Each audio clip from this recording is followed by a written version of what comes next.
This state flower is considered a weed by the USDA, but the people who love it in this state tend to disagree. Do you know which one it is?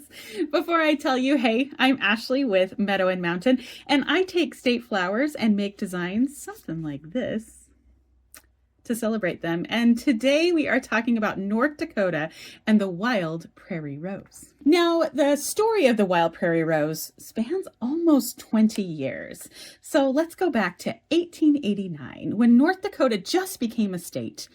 The first graduating class of the University of North Dakota decided to incorporate the wild prairie rose colors as their colors for the college. The green represented the prairie, and the pink of the flower represented their rosy future.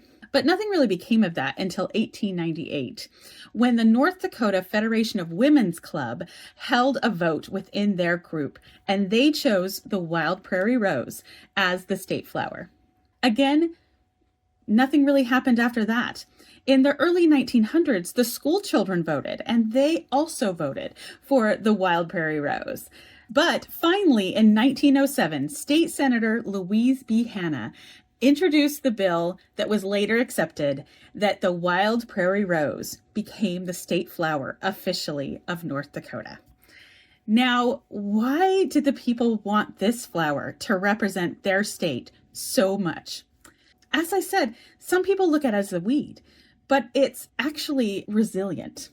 And they saw that as something that represented them. Let me explain horticulturally why it's so resilient.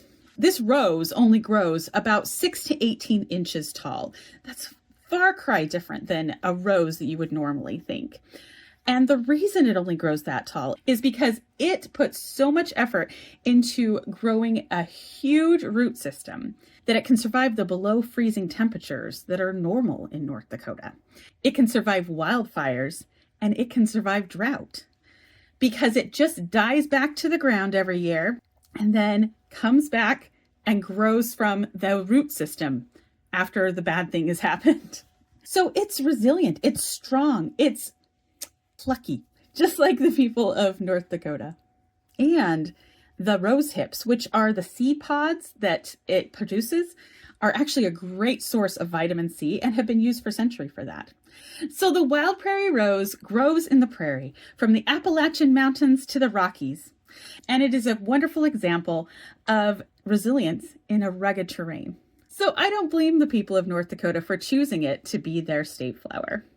I love telling these stories about the state flowers. So tell me, what did you think about this one?